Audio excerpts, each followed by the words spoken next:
সাবেক সংসদ সদস্য শামীম ওসমানের দাদা খান সাহেব এম ওসমান আলীর বাসভবনে হামলা ও ভাঙচুরের ঘটনা ঘটেছে। এম ওসমান আলীর বাড়ি বায়তুল আমান নারায়ণগঞ্জ শহরের চাষারা এলাকায় অবস্থিত। 6 ফেব্রুয়ারি সন্ধ্যা 7টার দিকে মহানগর বিএনপির নেতাদের উপস্থিতিতে কয়েকশো জনতা বাড়িটিতে হামলা ও ভাঙচুর শুরু করেন। এক পর্যায়ে এক্সকাভেটর দিয়ে ভবনটি গুঁড়িয়ে দেওয়া হয়, তবে ওই বাড়িতে কেউ থাকতেন না।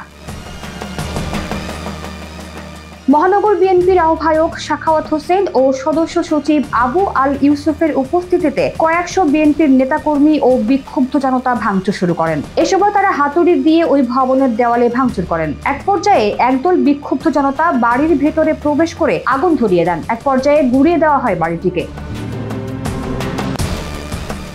দাবি উঠেছে, পতিত শেখ হাসিনার দোসর গডফাদার শামীম ওসমানের প্রতি মানুষের স্বতঃস্ফূর্ত ঘৃণা থেকে ওই বাড়িতে হামলা, ভাঙচুর ও অগ্নিসংযোগ করা হয়েছে। সাধারণ মানুষ স্বতঃস্ফূর্ত ক্ষোভের বহিঃপ্রকাশ করেছেন।